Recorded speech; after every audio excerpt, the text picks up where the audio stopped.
Bismillahirrahmanirrahim. Assalamualaikum warahmatullahi wabarakatuh. Alhamdulillah. Alhamdulillahilladzi bi ni'matihi tatimmu shalihat wa bi fadlihi tatanazzalul khairat wal barakat wa bi taufiqihi tatahaqqaqul maqasid wal ghayat. Alladzi hadana li hadza wa ma kunna linahtadiya laula an hadana Allah. Asyhadu an la ilaha illallah wahdahu la syarika lah wa asyhadu anna Muhammadan abduhu wa rasuluh la nabiyya wa la rasula ba'dah. Allahumma salli wa sallim wa barik ala sayyidina wa habibina wa uswatina wa qudwatina wa qurrati a'yunina Muhammadin sallallahu alaihi wasallam wa ala alihi wa ashabihi ajma'ina, amma ba'd. Yang saya hormati kepada panitia kajian dan seluruh pengurus takmir Masjid Aisyah Manahan Solo, dan yang saya hormati pula bapak-bapak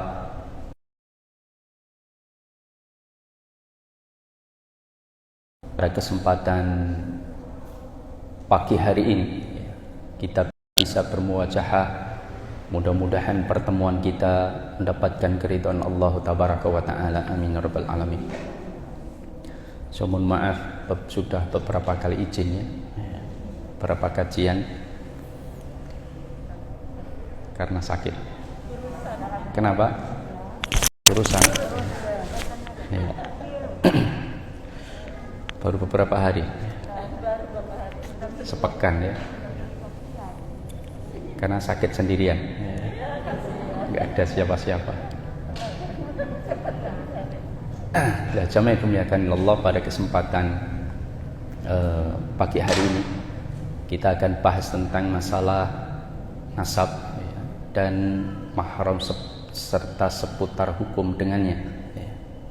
Karena banyak di antara kaum muslimin yang ketika tidak memahami tentang perkara mahram misalkan atau nasab, itu banyak melanggar ketentuan-ketentuan yang telah ditetapkan oleh Allah tabaraka wa ta'ala dan Rasulnya. Misalkan salah satunya adalah sebagaimana disebutkan oleh Imam Ad-Dhahabi Asy-Syafi'i rahimahullah ta'ala dalam kitab Al-Kabair, yaitu salah satu dosa yang ternyata juga masih dilakukan oleh sebagian kaum muslimin karena kejahilan mereka, ketidaktahuan mereka, yaitu menasabkan kepada yang bukan nasabnya. Betul atau tidak ya? Ada sebagian kaum muslimin yang menasabkan anak angkatnya dengan dirinya.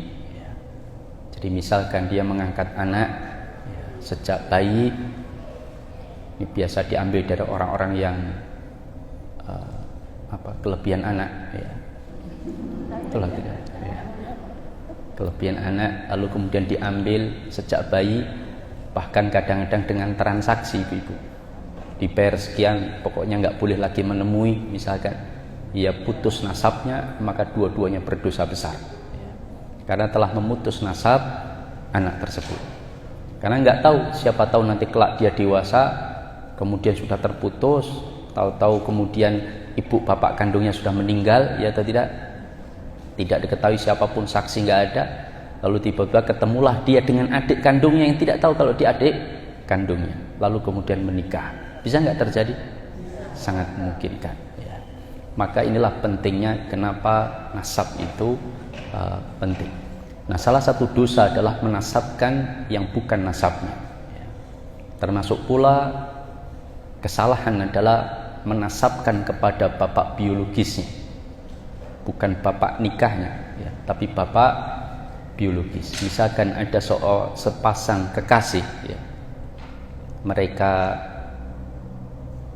belum menikah ya, tapi sudah DP ya.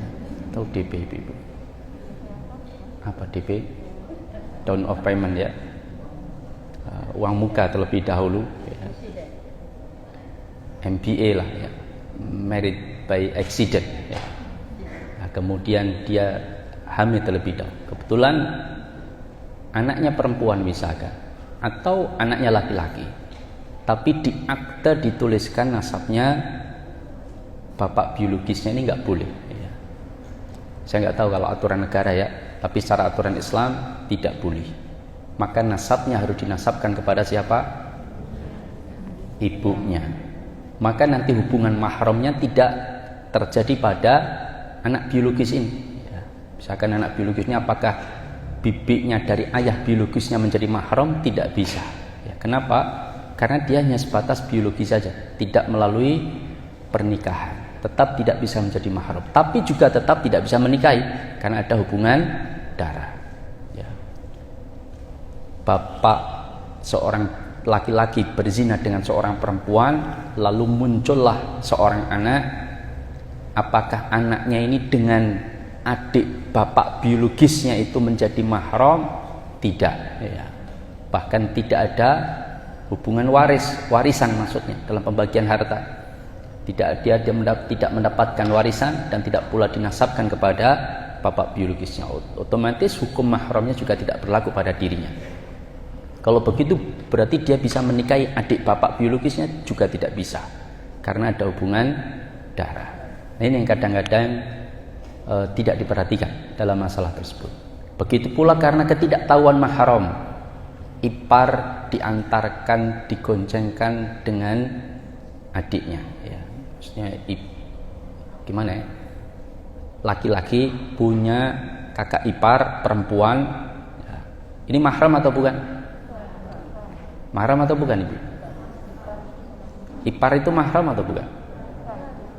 Apa sabda Rasulullah tentang ipar? Ipar itu kematian. Mematikan. Hah? Mematikan. Merusak, bisa merusak. Ya. Rasulullah mengatakan ipar itu al-maut, kematian. Maksudnya dia bisa, kalau kita tidak hati-hati berhubungan dengan ipar, itu bisa menyebabkan rusaknya sebuah rumah tangga. Ya. Karena berapa banyak orang yang berzina dengan iparnya sendiri. Ya. Adik iparnya lebih perhatian daripada istrinya misalkan. Ya. Lama-lama jatuh cinta sama adik ipar. Nah, ini juga sangat membahayakan. Nah, kenapa kita mengenal kerabat kita, nasab kita itu penting? Ya, ini disebutkan oleh para ulama karena untuk memenuhi hak-hak mereka, itu yang pertama. Ya. Kenapa nasab itu penting? Kerabat. Ya. Allah Subhanahu wa taala menyebutkan di dalam Al-Qur'an, ya, wa atul mala ala hubbihi dzawil qurba wal yatama wal masaki. Allah perintahkan kita dalam bersedekah itu didahulukan siapa, Ibu? Dzawil qurba, kerabat dekat. Kalau kita tidak tahu siapa kerabat dekat kita, bagaimana kita akan memenuhi hak-hak mereka, ya atau tidak, untuk didahulukan ketika kita bersedekah. Maka sedekah yang terbaik itu diberikan kepada siapa, Ibu? Kerabat dekat. Kerabat dekat. Kerabat dekat itu yang paling berhak. Sama-sama miskin, kita punya tetangga, tapi kita punya kerabat miskin, maka yang didahulukan adalah kerabat. Tapi kalau kerabatnya sudah dikasih, orang lain dikasih nggak ada masalah. Ya, paham? Bukan berarti harus kerabat terus, tidak. Tapi yang penting kerabatnya itu sudah didahulukan.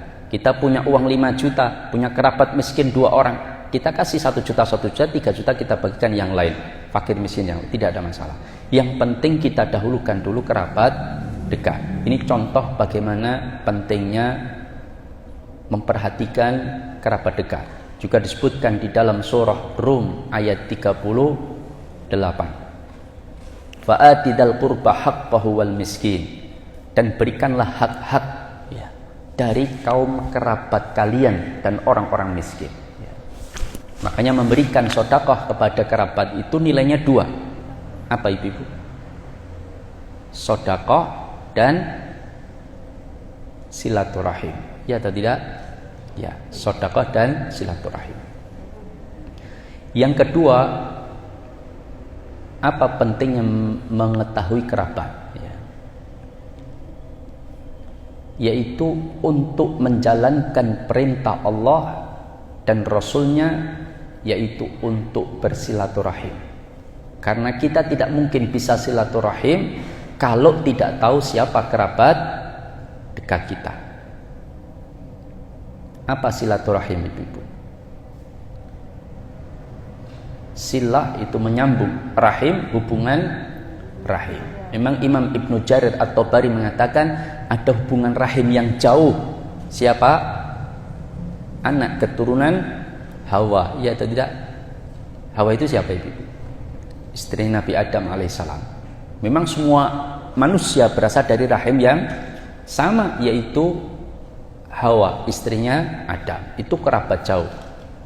Tapi yang dimaksud dzawil qurba, kerabat dekat, yang dimaksud kita diperintahkan untuk silaturahim adalah kerabat dekat. Ada yang menyebutkan 4 jalur ke atas dan ke bawah. Siapa mereka? Ya tentunya saudara-saudara dekat kita. Pak Lik kita, Pak Dik kita, paman kita, keponakan kita, cucu kita, kakek kita, saudara kakek kita. Bapaknya kakek namanya apa, Ibu? Buyut, ya. Kakek buyut, ya, kakek buyut kita dan saudara-saudara serta anak-anak keturunannya. Itu adalah kerabat dekat kita. Maka kita diperintahkan. Bahkan silaturahim itu salah satu kunci menuju selamat, menuju ke jannah.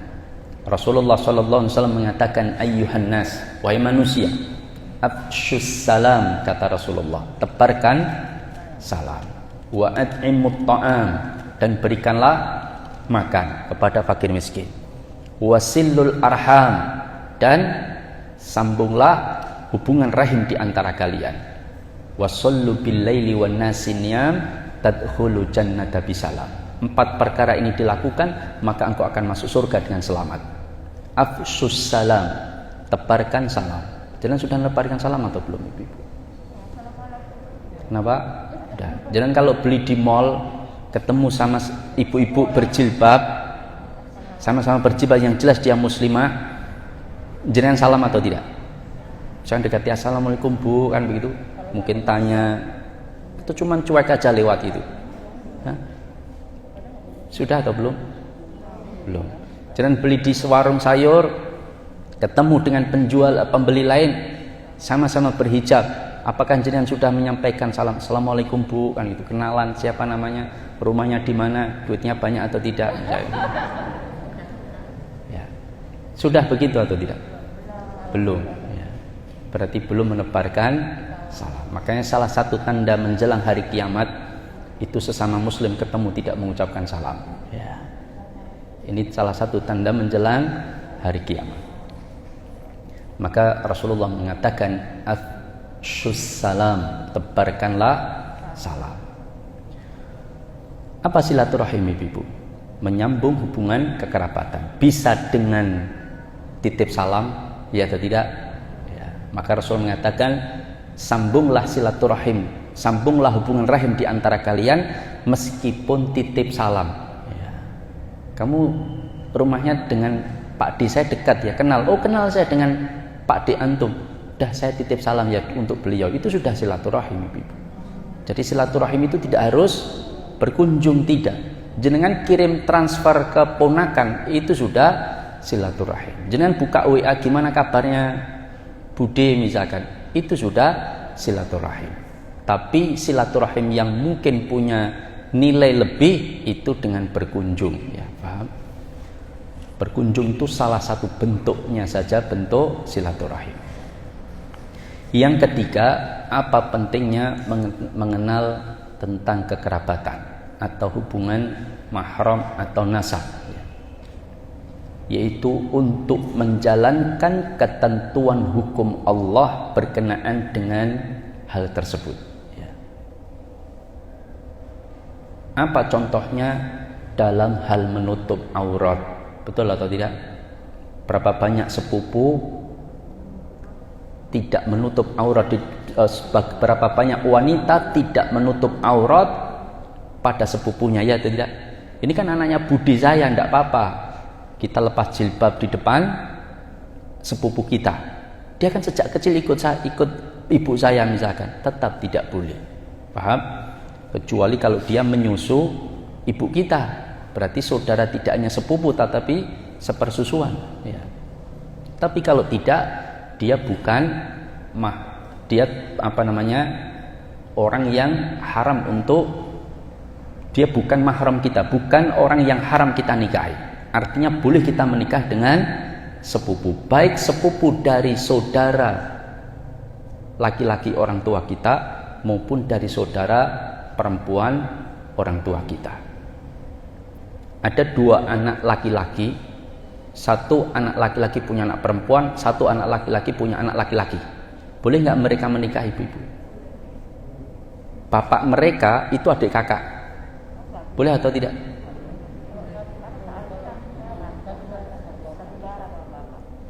Jadi bapak adik kakak laki-laki semua itu punya anak perempuan dan satu punya anak laki-laki, boleh nggak menikah?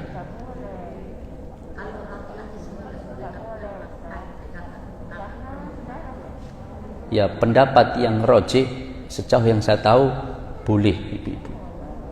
Kenapa boleh?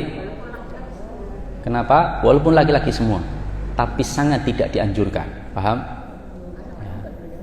Karena biasanya anaknya kurang sempurna, ya. Biasanya, tapi tidak serta merta terus begitu, tidak. Tapi kadang-kadang, ya, itu tidak dianjurkan. Tetapi bolehnya boleh, karena mereka bukan mahram di antara mereka. Sepupuan itu bukan mahram, ya. Jadi mereka halal untuk menikah. Kemudian berkaitan pula dengan perwalian, ya. Berkaitan dengan perwalian. Misalkan ada saudara yang dibunuh, perwalian bagaimana, itu harus tahu tentang siapa kerabat mereka. Kemudian berkaitan dengan pernikahan, ya, tidak boleh seseorang menikah, ya. Misalkan dia ijab kabul dengan seorang perempuan, ternyata setelah datang orang tuanya, ibunya misalkan, karena ibunya bekerja jauh, ketika datang, loh kok ibu lu cantik misalkan, ya.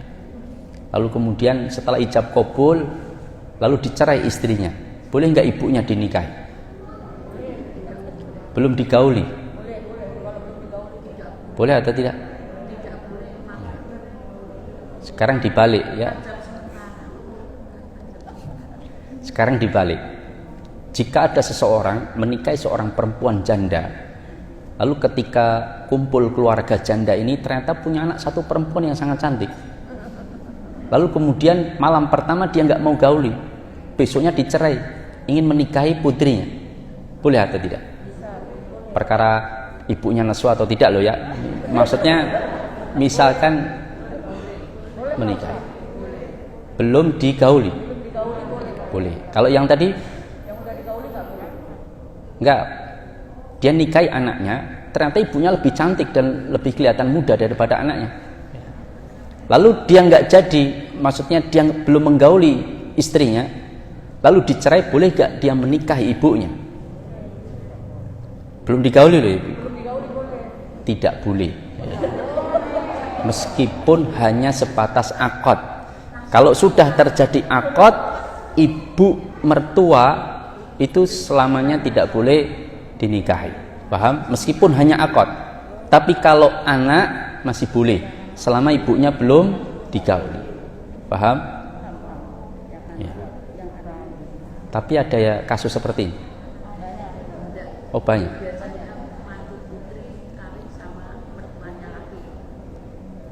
Mantu putri kawin dengan mertuanya laki, menantu putri sama bapak mertuanya, itu kan juga berbeda. Oh, nggak boleh, ya. Nggak boleh, ya. Ini contoh. Kemudian berkaitan dengan warisan, itu juga butuh mengetahui kerabat. Kalau misalkan ada seorang suami istri punya anak perempuan 2 misalkan, dia meninggal, punya banyak harta, hartanya lari kemana, ibu-ibu? Meninggalkan istri dan 2 anak perempuan. Maka keluarga itu harus tahu siapa kerabat bapak, ya atau tidak? Saudaranya bapak. Karena anak 2 perempuannya tidak bisa menghabiskan seluruh warisan bapaknya, tidak bisa. Istri paling dapat 1/8 karena punya anak. Kemudian anak perempuan dapat setengah kalau satu orang anaknya, tapi kalau 2 orang 2/3, berarti masih sisa 1/3. Lari kemana itu 1/3? Saudaranya bapak, saudaranya yang meninggal maksudnya. Makanya ini pentingnya mengetahui hubungan kekerabatan atau nasab.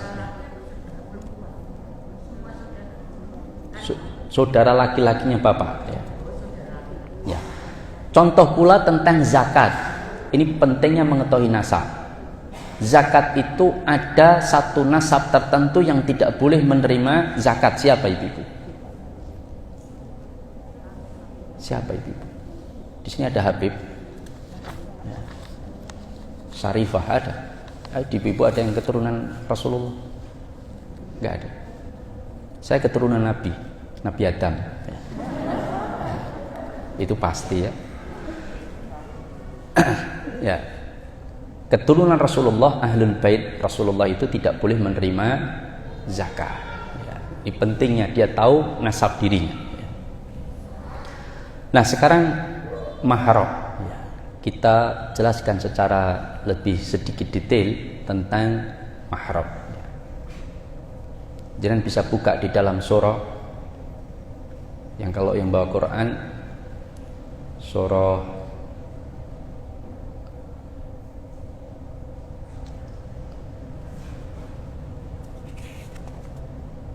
An-Nisa ayat 22 ayat 23. Surah An-Nisa surah keberapa itu?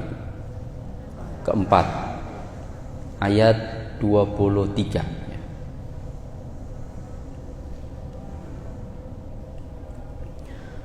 Hurrimat alaikum ummahatukum wa banatukum wa akhawatukum wa ammatukum ila akhir ayat. Ini akan kita jelaskan lebih rinci berkaitan dengan mahram. Mahram kata Imam Ibnu Qudamah, begitu pula disebutkan oleh Imam Asy-Syafi'i dalam madhab Syafi'i, Ibnu Qudamah dalam madhab Ambali, mahram itu wanita semua orang yang haram untuk dinikahi atau wanita-wanita yang haram untuk dinikahi. Orang yang haram untuk dinikahi itu namanya mahram.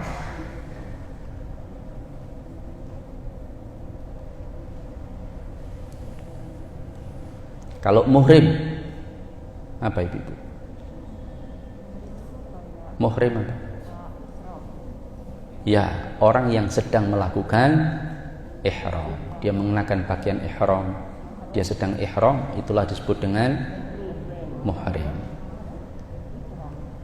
Mahram itu disebutkan para ulama ada 2. Mahram tetap atau mu'abbad dan mahram sementara atau mu'aqqad. Mahram tetap dan mahram sementara. Tetap itu mu'abbad, sementara itu mu'aqqad. Ini harus dibedakan.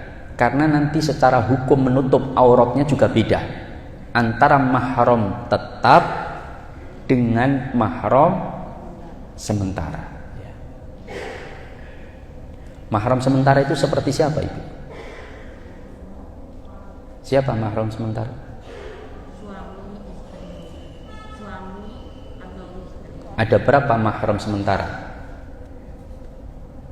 Banyak ya? Siapa? Bibinya istri, iya atau tidak? Ipar kita, ya adik kakaknya. Kalau saya adik kakaknya istri, itu mahram sementara. Kemudian wanita yang ditalak 3, itu juga mahram sementara, haram untuk dinikahi sampai dia menikah dengan orang lain, dicerai baru dia boleh menikahi. Nanti kita sebutkan rincinya ibu. Ini kita urutkan dulu mahram yang tetap. Mahram tetap ini disebabkan karena 3. Orang yang tidak boleh dinikahi selamanya itu disebabkan karena 3. Pertama karena hubungan nasab. Yang kedua karena hubungan perkawinan. Yang ketiga karena sepersusuan, karena sepersusuan.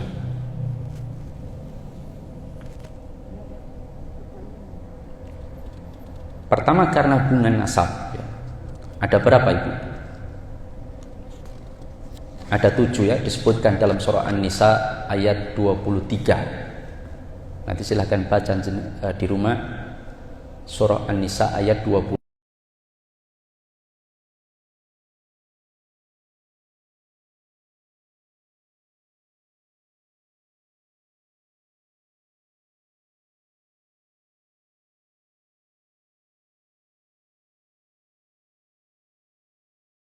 Tahu Sangkuriang?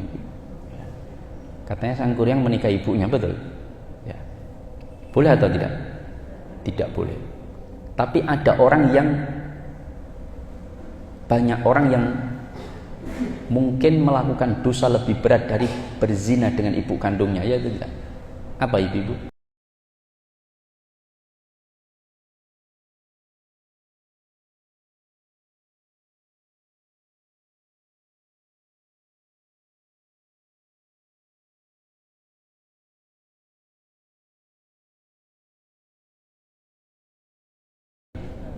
Riba. Ar-riba sab'una huban wa aisaraha ayyan kiharrajula ummuhu. Riba itu ada 70 tingkatan, yang paling ringan itu setara dengan berzina dengan ibu atau menikahi. Ayyan kiharrajula ummuhu. Orang yang menikahi ibu kandungnya itu dosanya setara dengan riba yang paling ringan. Paling ringan. Berarti riba itu dosanya lebih berat atau tidak dari zina? Lebih berat. Tapi banyak enggak yang melakukan? Banyak ya. Nah, pertama ibu ya. Dan seluruh ibu jalur ke atas ya. Ibunya siapa? Ibunya ayah, ibunya ibu ya. Dan ke atas nenek dari pihak ayah maupun nenek dari pihak ibu. Ummahatukum, ibu-ibu kalian. Itu maksudnya tidak hanya sekedar ibu kandung kita, tapi ibunya ibu dan ibunya bapak dan jalur ke atas seluruhnya ya. Itu tidak boleh dinikahi. Misalkan dia punya nenek buyut masih cantik misalkan ya. Tapi ada ya, nggak ada ya. Nggak usah mengandai-andai aja ya. Aneh-aneh, masa nikah sama nenek buyutnya. Maka ibu kita dan ibunya ibu kita atau ibunya bapak kita, jalur ke atas semuanya haram untuk dinikahi. Hurrimat alaikum ummahatukum. Yang kedua wabanatukum, dan anak-anak perempuan kalian ya. Dan seluruh jalur ke bawahnya. Tidak hanya anak perempuan kita saja, tapi seluruh jalur ke bawah. Berarti cucu perempuan, cicit perempuan, canggah perempuan, apalagi setelahnya, tebok bosok ya. Pokoknya jalur wanita ke bawah ya. Dari keturunannya maka haram untuk dinikahi. Yang ketiga wa akhwatukum, dan saudara perempuanmu ya. Saudara perempuan. Saudara perempuan apa ibu? Baik sekandung dan sebapak maupun sebapak saja maupun seibu saja, itu termasuk haram untuk dinikahi. Dia adalah mahram kita. Sebapak dan seibu maupun sebapak saja ataupun seibu saja. Sebapak itu berarti ibunya beda, seibu berarti bapaknya beda. Itu haram mereka menikah. Saudara. Kemudian disebutkan wa ammatukum. Ammatukum. Ammah itu siapa ibu? Bibi dari jalur ayah. Berarti yang keempat apa? Bibi dari jalur ayah. Bule kita ya, Kalau saya, bulik-bulik saya itu haram saya nikahi dari jalur ayah. Wa ammatukum, bibi dari jalur ayah tidak boleh kita nikahi. Wa khalatukum, dan bibi yang ke berapa? 5 ya. Dan bibi dari jalur ibu. Khalah itu bibi dari jalur ibu. Adiknya perempuan ibu, kakak perempuannya ibu kita. Itu tidak boleh dinikahi.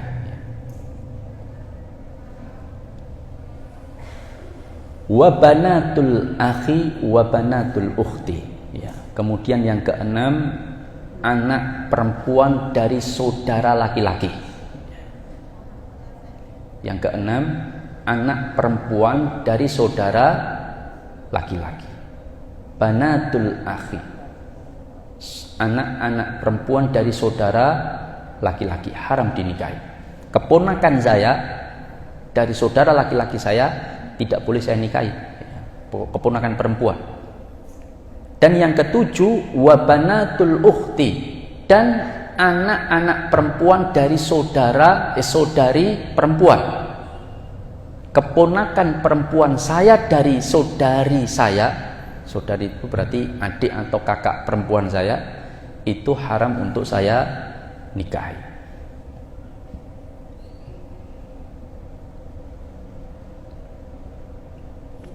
Ini hubungan mahram karena nasab ya.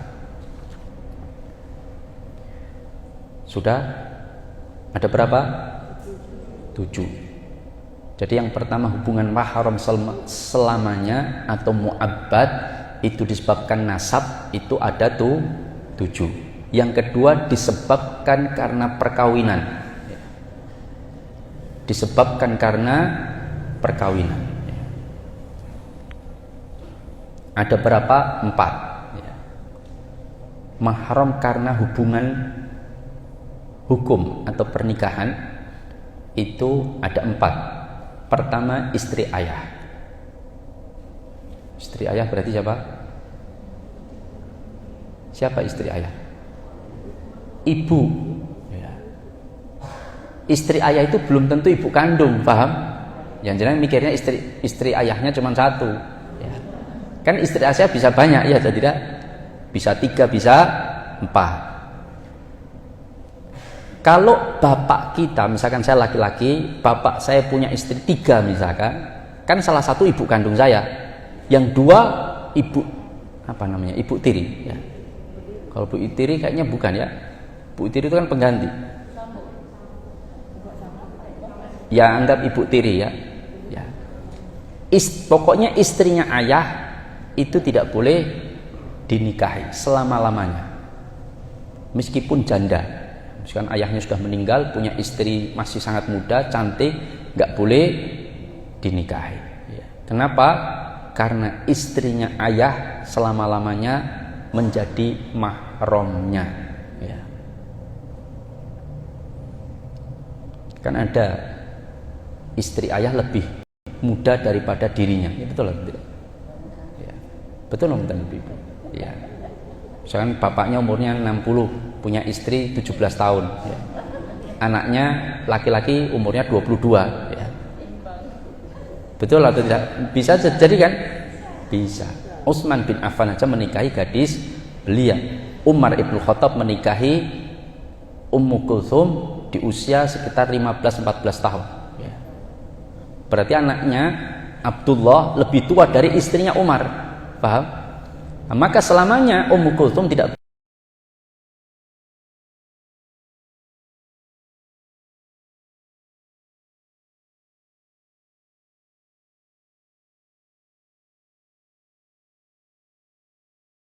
bisa dinikahi oleh Umar ibn Khattab.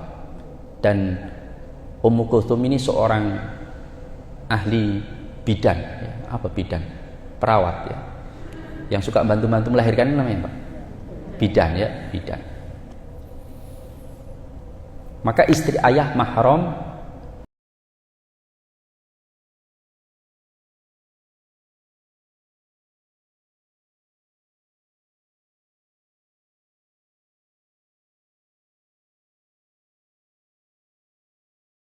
tetap selamanya.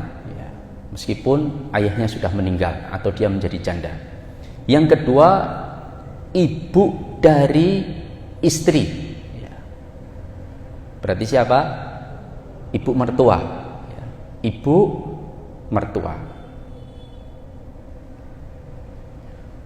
Meskipun sekedar akad, paham? Dia tetap selama-lamanya tidak boleh dinikah. Misalkan ada seorang laki-laki menikah dengan seorang perempuan, sudah akad nikah, malam pertama masih nanti ini si pagi hari akad nikah, sorenya dicerai istrinya, ya, karena mungkin sesuatu hal nggak cocok, dicerai istrinya. Ternyata dia lebih suka dengan ibu mertuanya. Bolehkah dia menikahi ibu mertuanya meskipun belum disetubui atau belum dijimai si istri ini yang sudah dicerai? Selamanya tidak boleh. Karena ketika seorang laki-laki melakukan akdun nikah dengan seorang perempuan, maka selama-lamanya ibu mertua tidak bisa dinikahi meskipun belum berjima di antara mereka, ya. Si laki-laki dengan istrinya tadi yang dicerai, ya. Ini mahram tetap. Yang kedua, ibu mertua. Yang ketiga, anak perempuan istri yang istrinya sudah disetubui, ya.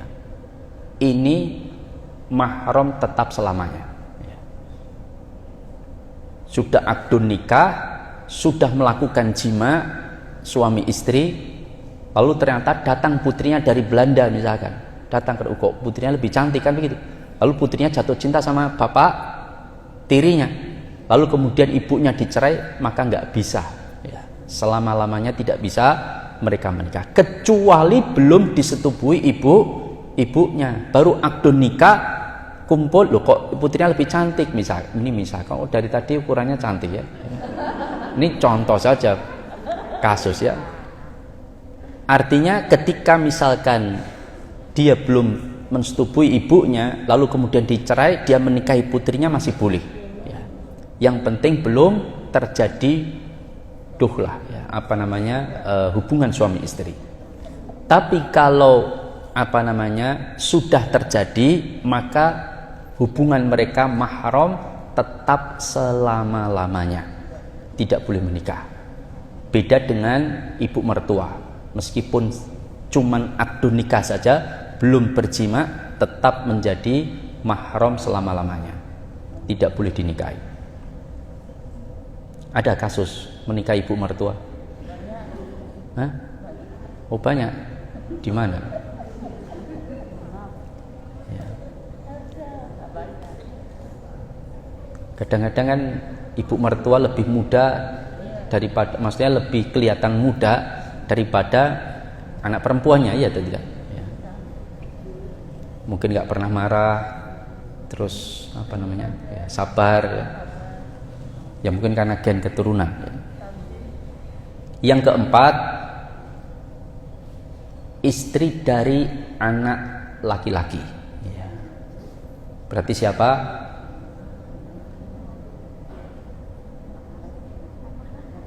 Istri dari anak laki-laki kandung. Istri dari anak laki-laki berarti menantu perempuan, paham?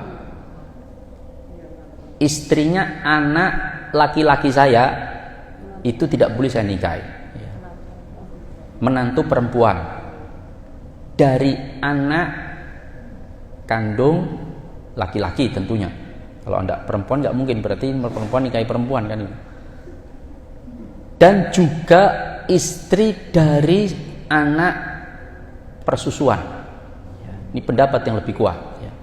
Istri dari anak persusuan. Istri saya menyusui seorang anak laki-laki, misalkan, ya. Kemudian anak laki-laki itu punya istri. Nah, istrinya, kalaupun mungkin laki-laki ini meninggal, istrinya menjadi janda, selamanya tidak boleh saya nikahi. karena dia menantu anak sepersusuan saya. Begitu pula apalagi anak kandung laki-laki, berarti menantu perempuan. Betul, menantu perempuan ya. Namanya menantu ya istrinya berarti perempuan.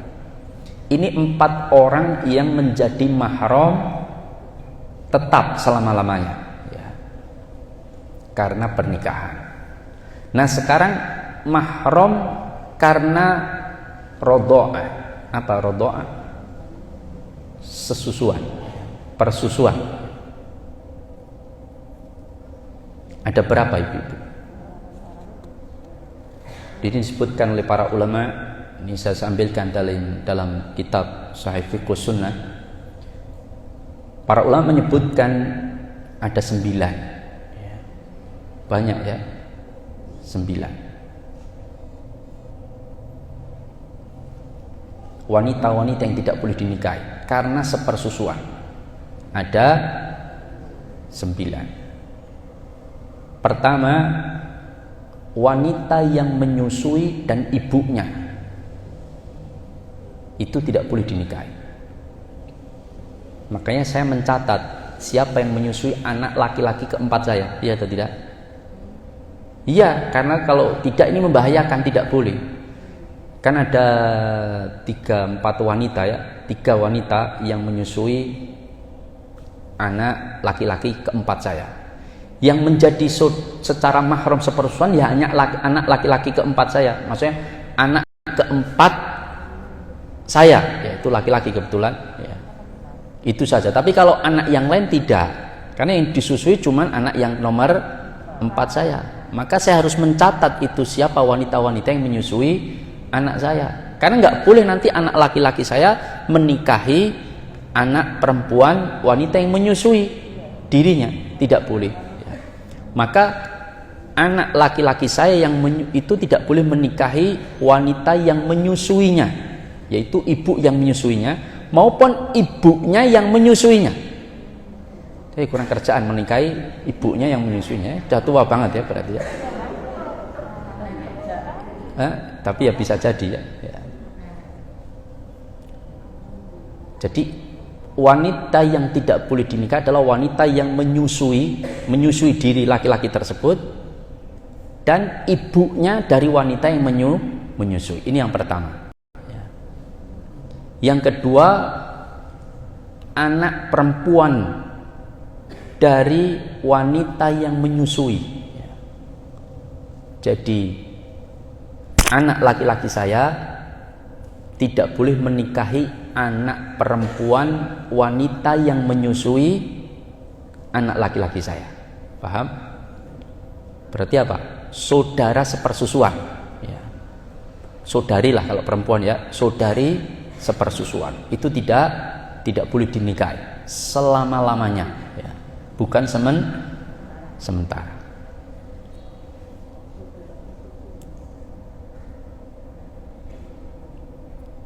Saudari sepersusuan. Yang ketiga, bibi sepersusuan. Bibi sepersusuan itu berarti saudari perempuan ibu susu ya. Betul ya? Saudari perempuan ibu susu, maksudnya ibu yang menyusui dirinya. Paham? Ini bahasanya agak rumit. Saudari perempuan ibu yang menyusui dirinya.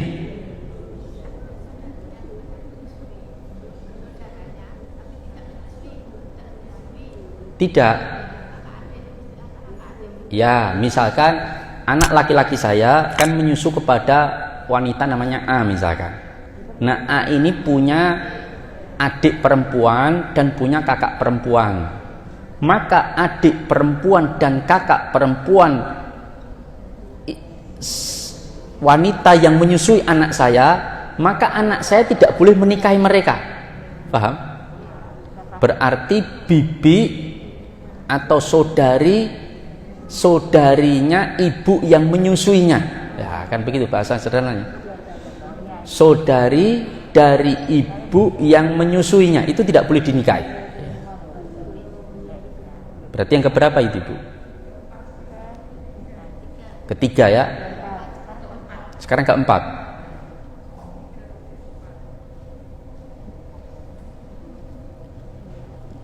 Anak perempuan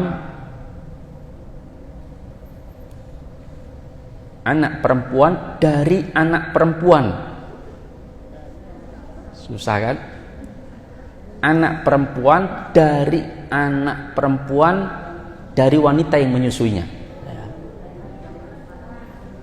Apa itu? Cucu perempuan dari wanita yang menyusuinya. Ya, paham? Cucunya. Ya. Jadi ibu yang menyusui tersebut punya cucu perempuan, itu tidak boleh dinikahi oleh anak laki-laki yang disusuinya. Ya. Mubeng atau paham enggak ibu-ibu? Paham nggih? Ya. Jadi anak perempuan dari anak perempuan wanita yang menyusuinya, atau cucunya wanita yang menyusuinya. Ya. Yang kelima, biar tambah mumet ya.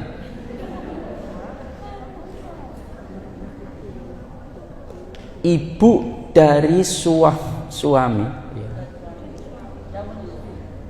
dari wanita yang menyusuinya. Ya, siapa lagi itu ya? Ibu dari suami wanita yang menyusuinya. Ibu dari suami dari wanita yang menyusui. Bukan. Jadi seorang perempuan yang menyusui anak laki-laki saya itu kan punya suami. Nah, suaminya itu kan punya ibu, paham? Nah, ibunya itu misalkan janda, tidak boleh dinikahi oleh anak laki-laki saya. Paham? Paham ya? Berarti apa itu? Ibunya suami dari ibu yang menyusuinya. Lah, itulah bahasa seperti itu. Kenapa?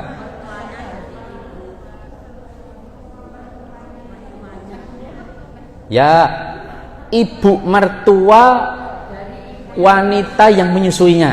Nah. Ya.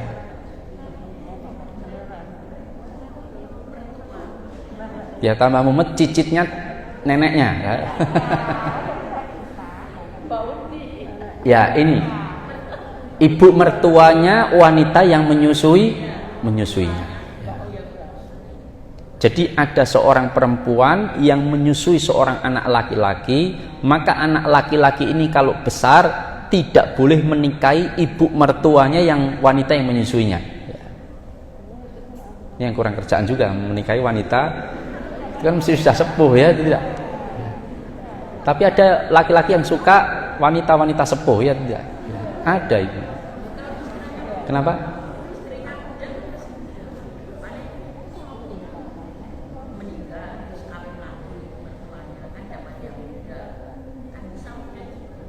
Oh gitu ya. Oh ya, mungkin ya.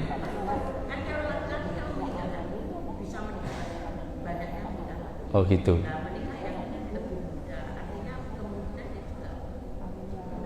Muda. Ya. Terus dia kembali muda gitu ya. Berarti kalau saya menikahi wanita muda, saya jadi muda gitu.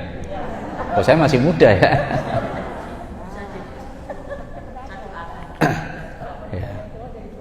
Kenapa? Bisa jadi ya, karena dimarahi terus ya. Yang keberapa? 6 ya. Saudara perempuan dari suami dari wanita yang menyusui. Tambah mumet kan? Saudara perempuan dari suami wanita yang menyusuinya. Berarti iparnya ibu susu, paham? Bukan buliknya, karena nggak ada hubungan nasab. ipar ibu susu, ibu yang menyusuinya, iparnya itu tidak boleh dinikahi. Misalkan saya punya ibu susu, saya menyusui seorang wanita, maka iparnya ibu yang menyusui saya itu tidak boleh saya nikahi. Berarti saudara perempuan suami dari ibu yang menyusui kita, ya. Ipar, ya. Ipar.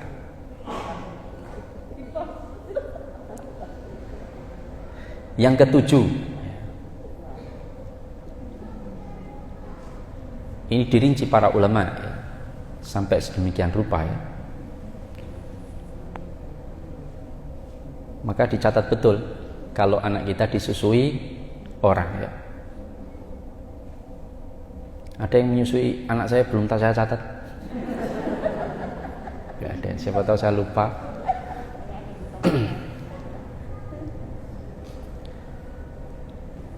Yang keberapa tadi Ibu? Ketujuh, ya. Anak perempuan dari anak laki-laki dari wanita yang menyusuinya.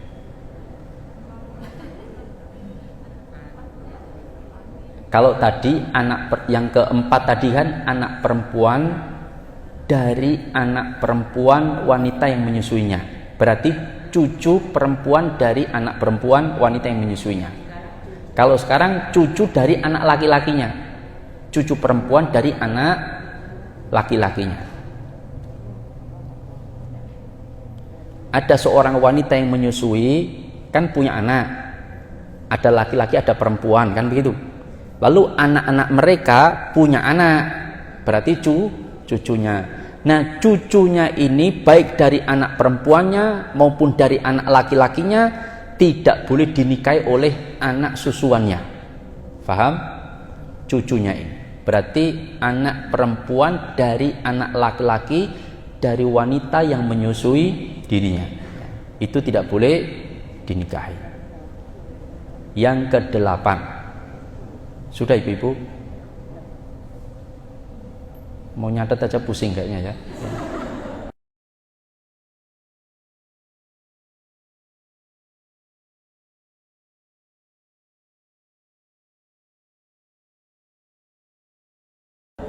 Itu harus tahu siapa yang memberikan ASI. Harus dicatat, nggak boleh kita beli ASI di bank ASI atau dapat donatur ASI seseorang tapi nggak tahu siapa yang orang ini, nggak boleh. Harus kita catat orang ini, karena nanti akan rentetannya panjang. Ada 9 orang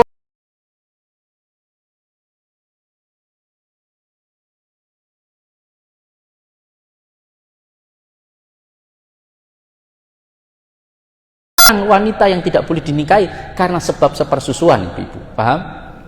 Ya.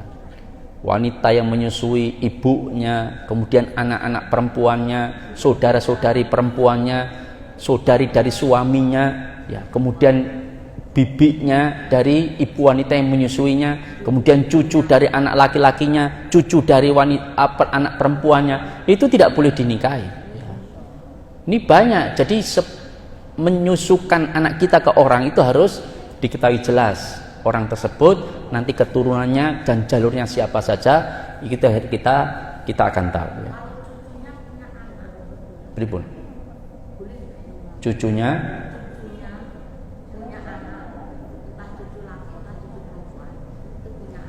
perempuan sama anak sepersusuan tidak boleh. Kenapa? Cucunya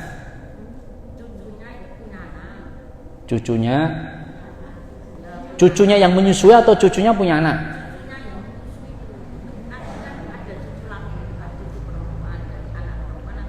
Oh, saya pikir cucunya dari orang yang menyusuinya tidak boleh. Tapi kalau anaknya dari cucunya yang menyusuinya, anak perempuannya itu sudah tidak, ya.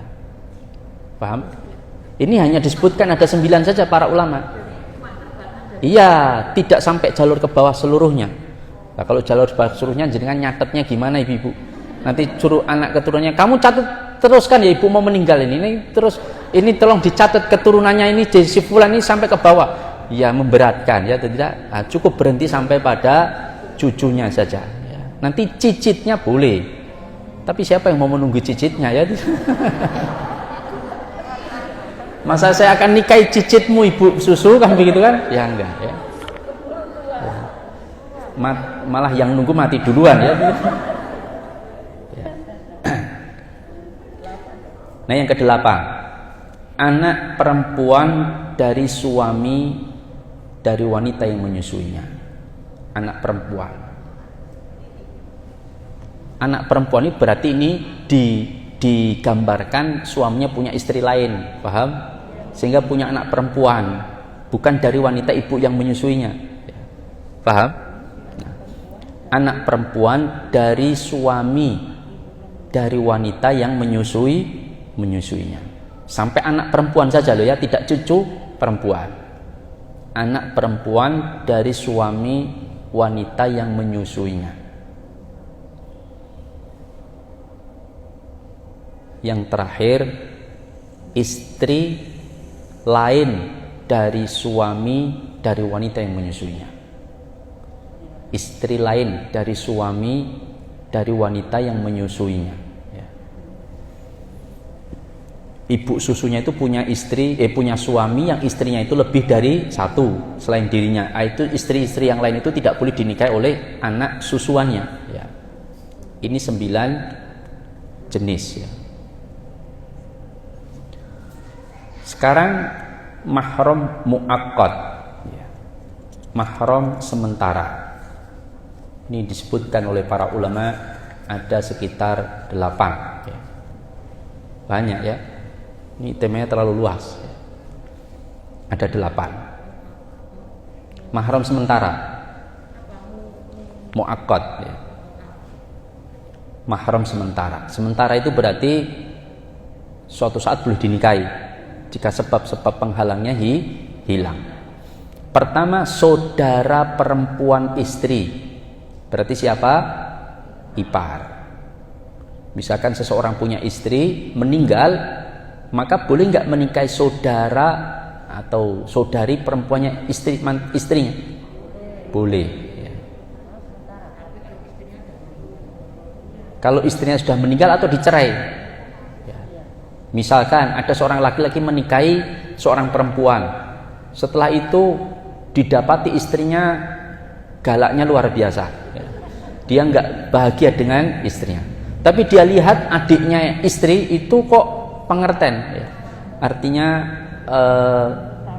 wanita yang sangat diidamkan dirinya, maka kemudian istrinya dicerai, dia nikahi adik perempuan istri atau kakak perempuan istri, boleh. Ini jarang terjadi ibu ya, jarang. Tapi saya punya saudara, ya. Tapi ini bukan ini, jadi belum menikah. Jadi ditaarufkan lewat surat, ditaarufkan ini ada wanita yang mau nggak kamu dengan wanita ini, dilihat fotonya, dia tanya, ya mau nggak apa-apa. Ya sudah, kita taaruf, ketemu ya ketemu.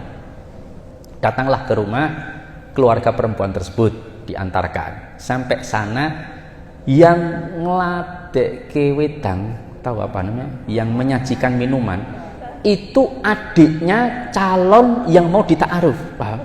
Ternyata lebih cantik, paham? Lalu si saudara saya ini bilang, kalau bisa yang ini saja, paham? Tapi alhamdulillah kakaknya legowo ya, tapi yuk kasihan juga kali. Tapi akhirnya menikah ya, dan sekarang udah punya anak. Makanya kalau jenengan merasa yang belum menikah ya, punya saudari perempuan lebih cantik, jangan suruh menyajikan minumannya, nanti malah pilih adiknya ya, bahaya.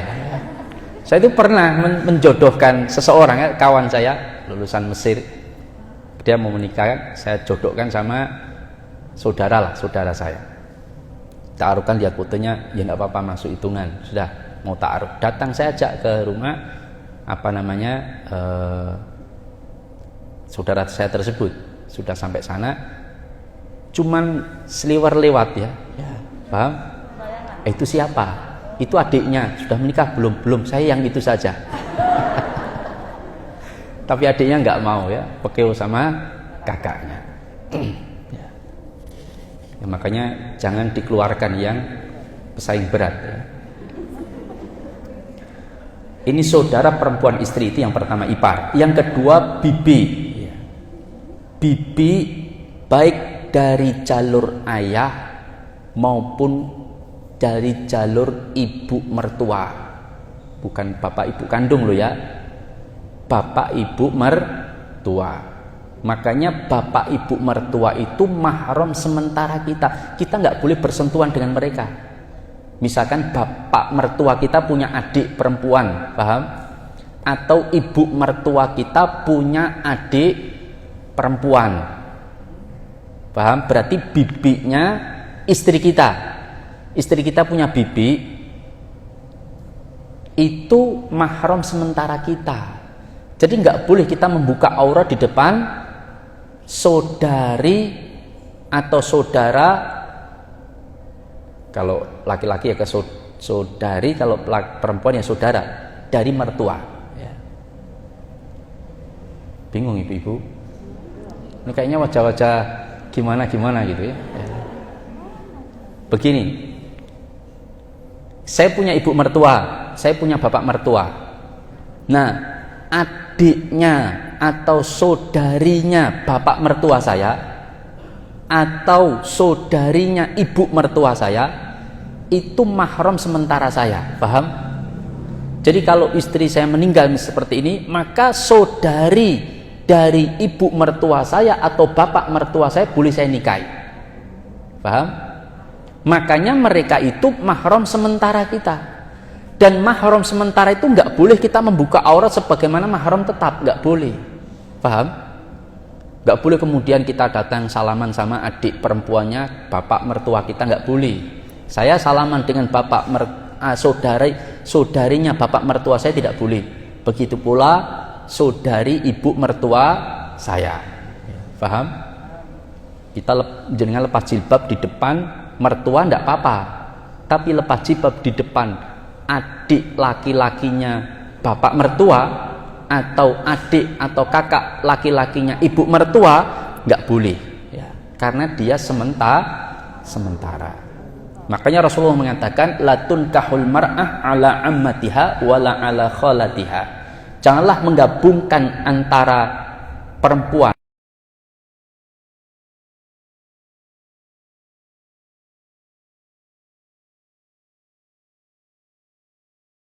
meninggal atau sudah cerai boleh, karena dia cuman mahram sementara. Yang ketiga,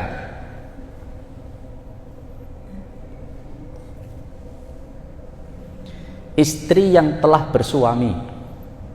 Istri orang ya nggak boleh, jelas ya, tapi sementara. Kalau suaminya sudah meninggal berarti dia jadi janda, atau dia dicerai berarti jadi janda, boleh kita nikahi. Dan istri orang kafir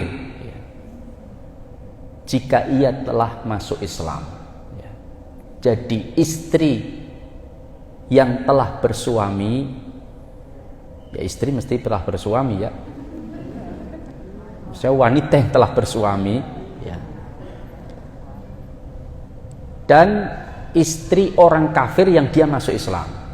Ada sepasang suami istri kafir, istrinya masuk Islam, maka secara otomatis wajib diceraikan, paham? Secara otomatis wajib diceraikan karena suaminya yang kafir. Beda kalau suaminya beda kalau istrinya yang kafirnya kafir ahlul kitab, itu nanti beda lagi hukumnya. Tapi kalau seorang perempuan masuk Islam dari kalangan non muslim, maka wajib diceraikan dari suaminya. Maka dia ini kemudian boleh kita nikahi. Maksudnya haramnya itu sementara. Istri orang itu kan haram dinikahi ya atau tidak? Tapi kan sementara. Kok bisa sementara Ustaz? Kenapa? Ya kalau dia janda kan bisa dinikahi, betul atau tidak? Ya. Sampai ada di truk itu, kutunggu jandamu. Kenapa?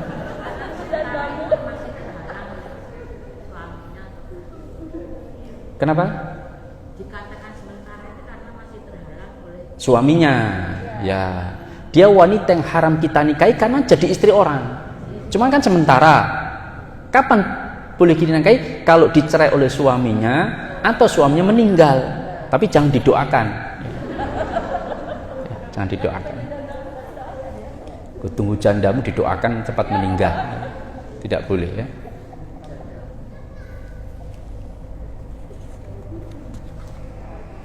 Kemudian yang ke berapa? 4 ya. Wanita yang ditalak 3 itu juga haram dinikahi sementara ya.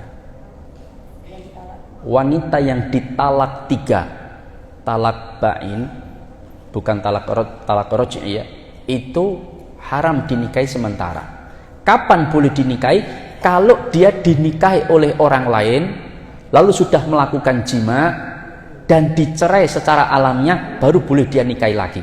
Lah kalau enggak dicerai Ustaz, ya sudah cari yang lain ya atau tidak? Ya, makanya kenapa kamu cerai tadi 3 kali ya. Maka ini contoh bentuk yang keempat dari wanita yang haram sementara dinikahi ya. Yang kelima, wanita musyrik. Musyrik itu tidak boleh dinikahi. Wala tankihul musyrikat hatta yu'min ya. Jangan kalian menikahi wanita-wanita musyrikat, wanita-wanita musyrik sampai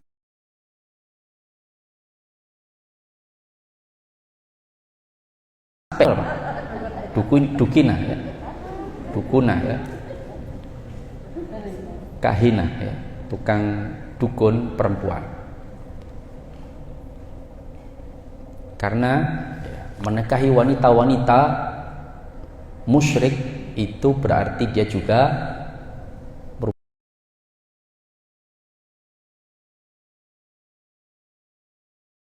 merupakan kelompok bagian dari wanita tersebut. Tidak boleh. Yang pantas menikahi wanita musyrik itu ya laki-laki musyrik.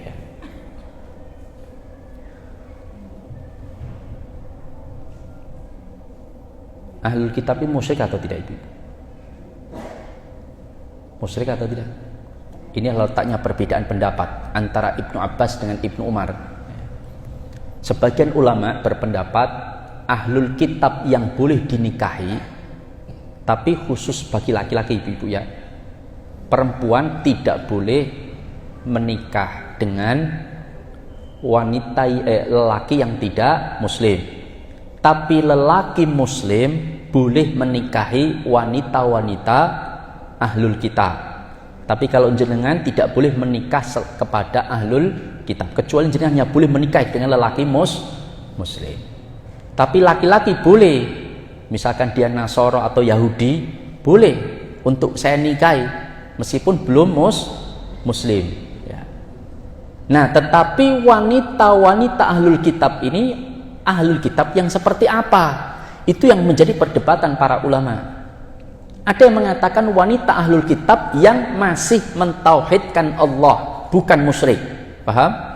Karena ahlul kitab itu menyembah siapa? Allah ya atau tidak? Orang Yahudi itu juga mengakui Allah.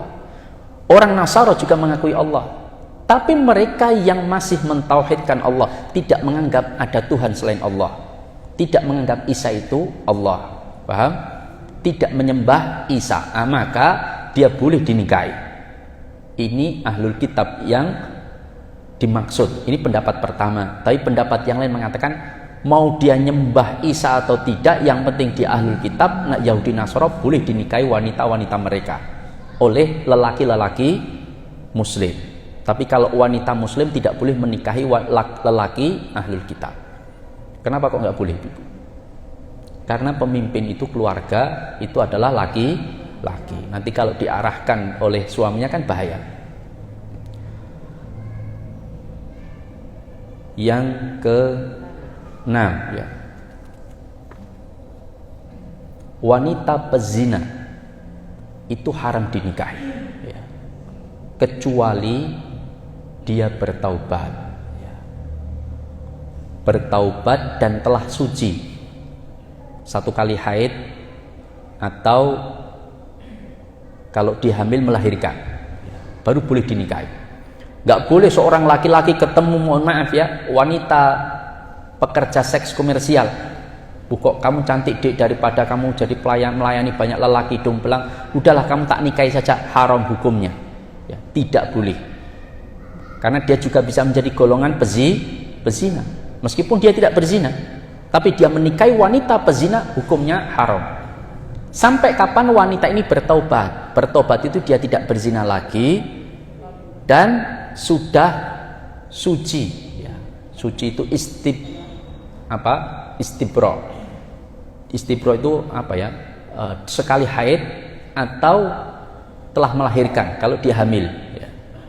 Nggak boleh menikahi wanita berzina. Ustadz, wanita yang pernah berzina bolehkah menikah dengan lelaki soleh, hafid Quran, ustadz lagi, ya atau tidak? Ya. Yang tidak pernah berzina, boleh nggak? Saya mengatakan yang pernah loh ya. Pernah itu berarti dia sudah taubat, paham? Dia dulunya pernah berzina, lalu bertaubat kepada Allah, lalu dia menjadi wanita yang solihah. Bolehkah dia menikahi lelaki yang tidak pernah berzina? Jumhur ulama boleh. Ya, ini pendapat yang saya ambil. Ya. Maka nikahkanlah dia sebagai wanita solihah dan nggak perlu menceritakan, paham? Mas, saya beruntung dapat jenengan, Mas. Saya beruntung tuh. Saya dulu tuh hidup saya kelam, Mas. Ya, dulu namanya zina, saya sering tiap hari. Kamu berarti mantan pezina, malah dicerai jenengan. Ya. Bisa jadi dicerai sama lelaki tersebut. Nggak boleh, nggak usah diceritakan aib keburukan kita di masa lalu. Sudah kubur dalam-dalam. Ya. Dan hendaknya suami nggak perlu nanya-nanya, paham ya? Dek, kamu dulu pernah zina nggak, Dek? Kan begitu kan? Nggak perlu. Ya kalau tenan piye Mas, ya kan gitu kan, malah ditantang begitu. Karena ada wanita yang ikut kajian, pulang-pulang dia sampaikan kepada suaminya, sudah punya anak 2. Dia dulu suaminya menikahi dirinya itu wanita baik-baik karena kumpul di pengajian dan sebagainya. Setelah dinikahi, dia ikut pengajian mana nggak tahu. Ini teman saya, kemudian dia cerita, Mas, mohon maaf ya Mas ya, saya dulu sebelum menikah jenengan pernah berzina 2 kali dengan pacar saya, tapi saya sudah tobat, Mas. Itu suaminya shock, padahal suami nggak pernah nanya tentang dulu pernah berzina, nggak pernah nanya. Tapi dia sendiri cerita apa yang terjadi. Suaminya shock, akhirnya dicerai ibu. Ya. Makanya ini pendapat yang saya ambil, ya, bahwa tidak perlu menceritakan aib keburukan kita kepada siapapun. Sudah kubur baik-baik dan kita bertobat kepada Allah Tabaraka wa Ta'ala. Kecuali kalau sebelum menikah ditanya, paham? Mbak, saya punya syarat 1, saya akan nikahin jenengan tapi dengan syarat jenengan belum pernah berzina, paham?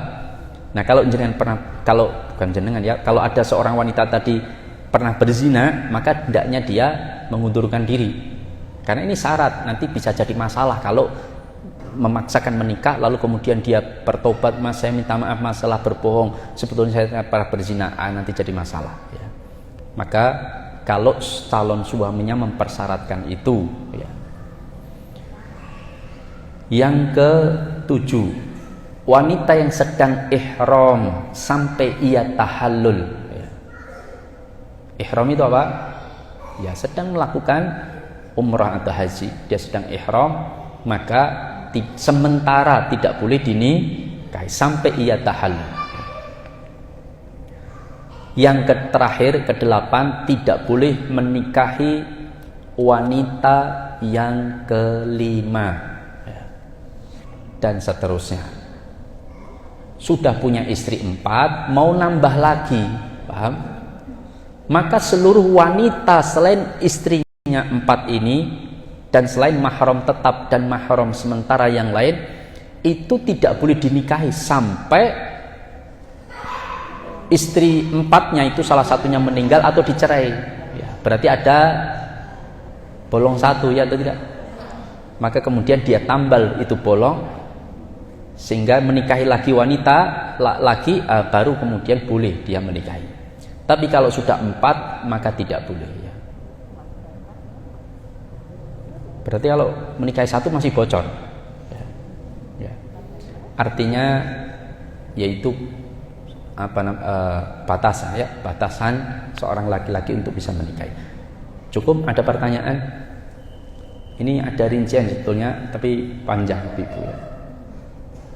secara umum bahwa kita tidak boleh membuka aurat, wanita-wanita tidak boleh membuka aurat ataupun laki-laki di depan mahram sementara dan di depan orang-orang yang boleh dia nikahi, ya. Itu tidak boleh. Tapi kalau mahram tetap itu boleh, tapi ada batasan-batasannya. Nanti batasan kepada mertua bagaimana, batasan kepada suami bagaimana, batasan kepada anak bagaimana, itu dirinci oleh para ulama. Wallahu ta'ala alam. Cukup? Ada pertanyaan? Sudah jam 10 ya. Monggo silakan. Waalaikumsalam warahmatullahi wabarakatuh.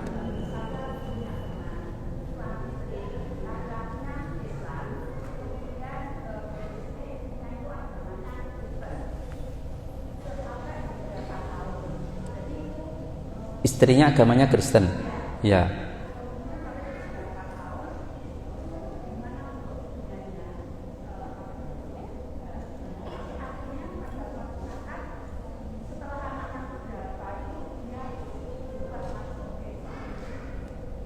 Oh, setelah beberapa tahun kemudian istrinya tadi masuk Islam.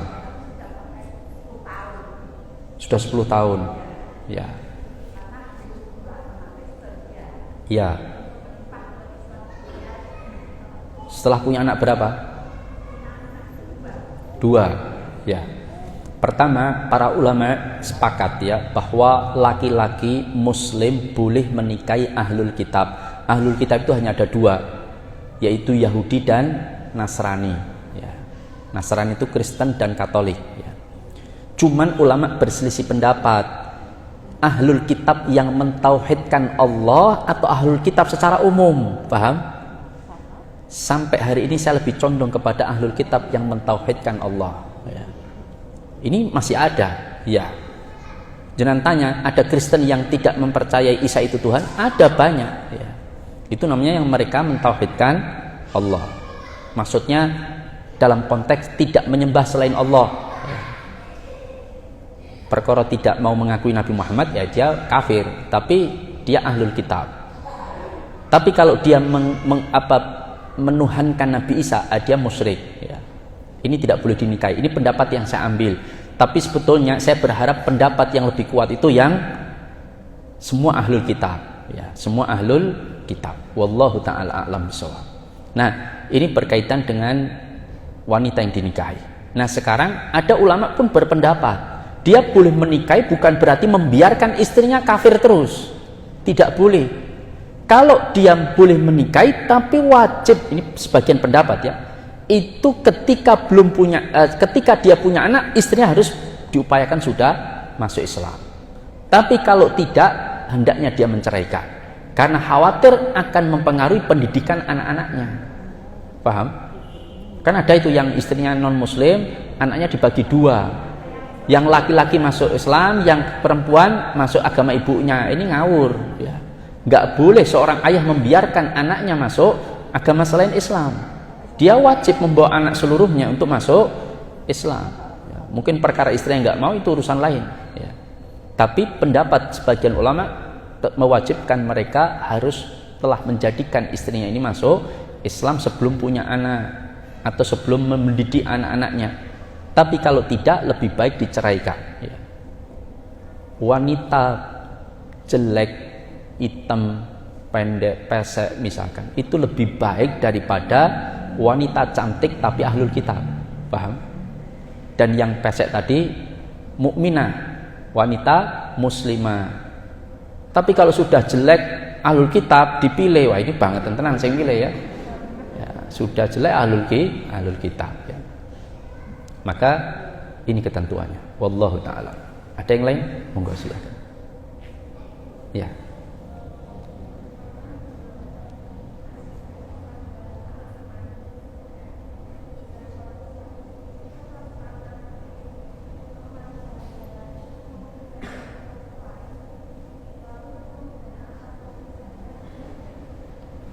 Sebentar, saya kurang mendengar.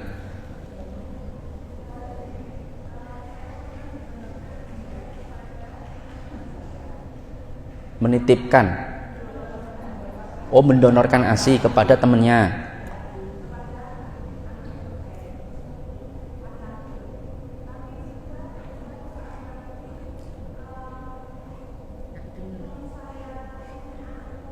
Iya. Boleh menikah atau tidak? Nah, yang disusui oleh jenengan dengan mengirimkan ASI tadi itu siapa? Anak laki-lakinya. Sedangkan jenengan punya anak laki-laki. Maka yang tidak boleh menikah dengan anak jenengan adalah yang disusui dari jenengan. Paham? Tapi kalau yang tidak disusui dari dari jenengan itu boleh menikah dengan anak jenengan. Paham ya? Jadi yang disusui saja. Meskipun ulama juga berselisih pendapat, disusui itu secara langsung atau diperas, kan begitu. Ya. Paham? Nah, maka ini terjadi pendapat. Tapi saya lebih condong kepada pokoknya disusui, dan minum air susunya 5 kali susuan kenyang, maka sudah menjadi mahram. Dan di usia 2 tahun ya. Kalau sudah gerang nyusu tidak akan jadi anak susuan ya. Paham? Ya. Memang ada kekhususan dalam hadis Hudzaifah, Maula Hudzaifah ya. Siapa? Salim ya. Salim anak angkatnya Hudzaifah ya, radhiyallahu taala anhu, itu kan disusui ketika besar ya. Ya. Demikian. Cukup ya? Cukup? Cukup ya. Sudah cukup ya? Ya. Kenapa? Ada bapak-bapak? Enggak ada. Bapak-bapak sudah sangat paham insyaallah ya. Jadi tidak bertanya. Ya. Ya, karena bapak-bapak ahli dalam masalah itu. Demikian ibu-ibu, bapak-bapak yang saya muliakan, mudah-mudahan yang sedikit ini bermanfaat. Ini makalah sedikit saya ringkas dari beberapa kitab, saya tinggal ya. Yang mau mengcopy monggo silahkan. Saya nggak tahu ini saya serahkan ke siapa. Mungkin salah satu dari panjenengan untuk dibawa dan di-copy untuk yang lain ya. Meskipun rinciannya masih lebih banyak ya. Demikian jamaah dimuliakan Allah, mudah-mudahan yang sedikit ini bermanfaat. Aku qouli hada wa astaghfirullah li wa lakum innahu wal ghafurur rahim. Marilah kita tutup. Tadi saya diminta untuk menutup dengan doa.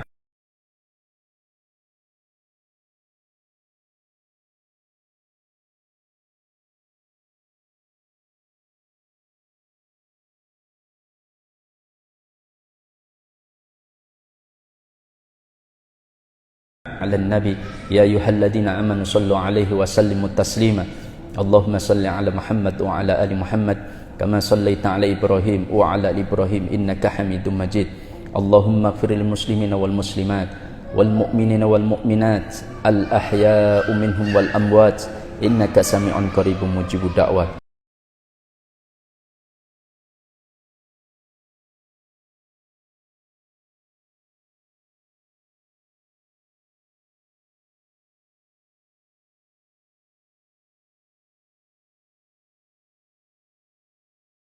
ربنا لا تؤاخذنا إن نسينا أو أخطأنا ربنا ولا تحمل علينا إصرا كما حملته على الذين من قبلنا ربنا ولا تحملنا ما لا طاقة لنا به واعف عنا واغفر لنا وارحمنا أنت مولانا فانصرنا على القوم الكافرين ربنا لا تزغ قلوبنا بعد إذ هديتنا وهب لنا من لدنك رحمة إنك أنت الوهاب ربنا هب لنا من أزواجنا وذرياتنا قرة أعين واجعلنا للمتقين إماما اللهم اكفنا بحلالك عن حرامك وأغننا بفضلك عمن سواك اللهم لا سهل إلا ما جعلته سهلا وأنت تجعل الحزن إذا شئت سهلا اللهم انصر الإسلام والمسلمين والمستضعفين يا أرحم الراحمين اللهم انصر إخواننا في الهند يا أرحم الراحمين اللهم انصر إخواننا في بلاد المسلمين ربنا آتنا في الدنيا حسنة وفي الآخرة حسنة وقنا عذاب النار سبحانك رب العزة عما يصفون والسلام على المرسلين والحمد لله رب العالمين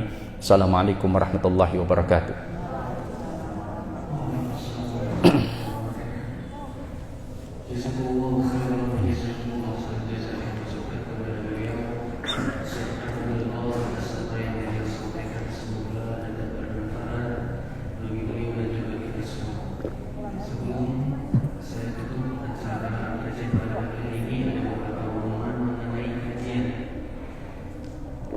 Insya Allah pada hari Selasa akan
Bogor. Ya udah ke sana ya. Parkiran kan ini layan. Oh layak kan. Yang Aku ke sana ya. hati-hati ya. Sholat dulu udah selesai. Bayar langsung. Aku mau ke ini dulu. Ke ATM dulu. Oh foto dulu.